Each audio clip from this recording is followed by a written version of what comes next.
Commander ZYX-9 flexed his 4 muscular arms as he observed the small bipedal creatures through the transparent aluminum of their holding cells.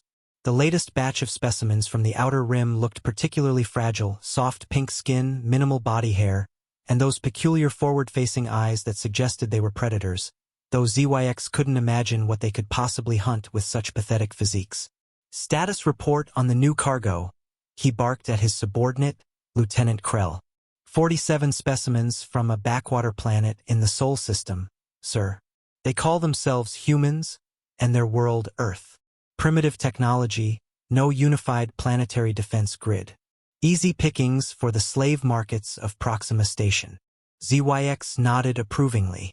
The Dominion's expansion required a constant supply of laborers for the mining colonies, and these creatures looked docile enough. Their planet had been so defenseless that a single harvester ship had been sufficient to capture an entire settlement. Dr. Vash, the ship's xenobiologist, approached with her datapad. "Sir, the preliminary scans are unusual. These humans appear to have evolved in an extremely hostile environment.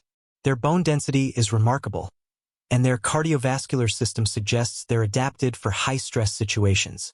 "Irrelevant," ZYX dismissed. "Look at them. They haven't even attempted to breach their containment. Most species try to escape within the first few hours." What the commander didn't realize was that Captain Sarah Chen, former Marine and the de facto leader of the captured humans, had spent those hours quietly studying their captors' routines, technology, and weaknesses. She'd noticed the guards' shift patterns, identified the electromagnetic locks, and observed how the aliens moved with the casual arrogance of apex predators who had never faced real resistance. The breakthrough came when 10-year-old Marcus accidentally cut himself on a sharp edge in his cell. As his blood began to coagulate at an alarming rate, a normal healing response for a human, Dr. Vash's instruments went haywire. "Commander," she called urgently, "you need to see this. The child's blood contains an iron-based compound that's incredibly efficient at oxygen transport. But more importantly, look at these cellular regeneration rates. And sir, their planet's gravity reading just came through from the probe data." ZYX studied the holographic display, his confidence wavering. "This can't be correct. 24% higher than standard. It gets worse, sir. Their atmosphere contains 21% oxygen. That's nearly toxic levels for most species. And the radiation from their star." Dr. Vash paused, her voice dropping to a whisper. "Commander, these creatures evolved on a death world." The realization hit the crew like a plasma blast. Earth wasn't just another primitive planet. It was one of the most hostile environments in the known galaxy. The pathetic prey they'd captured were survivors of a world that would kill most galactic species within hours. Sarah had been listening to their panicked conversations through the ventilation system she'd identified earlier. The time for waiting was over. When the lights dimmed for the ship's night cycle, the humans moved. Sarah's team had fashioned tools from debris, picked locks with improvised implements, and coordinated their escape with the precision of soldiers who trained for scenarios exactly like this.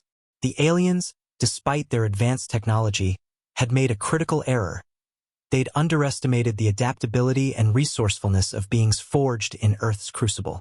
As alarms blared throughout the ship, Commander ZYX watched in horror as the humans systematically dismantled his crew's operations. They moved through the ship's corridors like ghosts, their death world reflexes allowing them to navigate in near darkness while his people stumbled. "Sir," Lieutenant Krell's voice cracked over the communicator. "They've taken engineering. How are they operating our systems?" Sarah's voice echoed through the ship's intercom, calm and controlled. "Because you made the mistake of thinking intelligence was about technology instead of survival. You wanted to know what Earth produces? We call them humans. And we're very good at turning the tools of our enemies against them."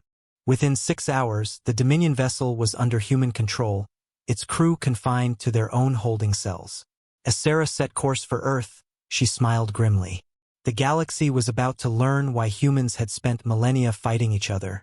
They were practicing for something bigger. The age of human expansion was about to begin, and the Dominion had just provided the transportation.